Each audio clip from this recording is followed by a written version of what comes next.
መምከር ከአንደበት ኃጢአት ውስጥ አንዱ እንደሆነ ታውቃላችሁ። ከአንደበት ኃጢአት ውስጥ አንዱ መምከር።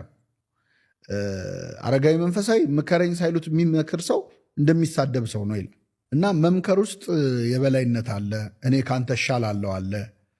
ይሄንን ኃጢአተኛ ዓለም ልታደገው አይነት የሆነ መሳያ ኮምፕሌክስ አይነት ነገር አለ። የበላይነት ስሜት አለ። እሱ በጣም አደገኛ ነው።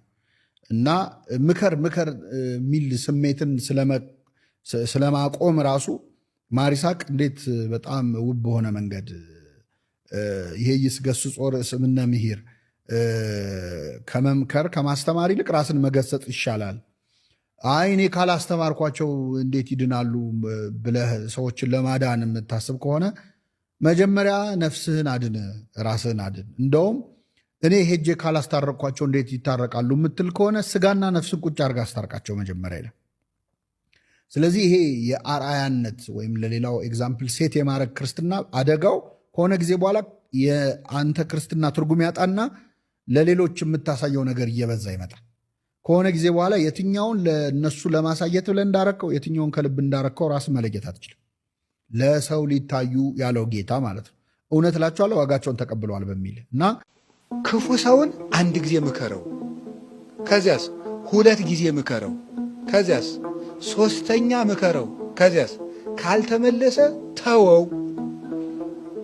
ከገፋበት ግን ክፉ መሆኑን ለሌላ ሰው ንገርበት፣ እንዳይጎዳ ሰው እንዳይጎዳ። ካልተመለሰ ክፋቱን አሳውቅበት እንዲያፍር። አንተ ግን ተወው። ለማይመለሰው ዝም በል። የእውነቴን ነው። አፋችን መከርከም ምክርን መጽሐፈ መነኮሳትም ይላል ምከረኝ ሳይሉ ሰዎችን አትምከር ይላል። ምከረኝ ሳይሉ አትምከር። ስለዚህ አሁን እኮ የሚመክረኝ ለራሱ ጥቅም ብሎ ነው ሊልህ ይችላል።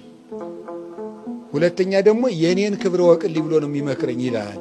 እንዴ የኔታ ጥበቡን አንዱ ሂዱ ያላቸውን ብዙ ጊዜ ተናግረዋል። የኔታ እንደው ከሞት የሚጠብቅ መድኃኒት ይስጡኝ፣ አፍህን ጠብቅ።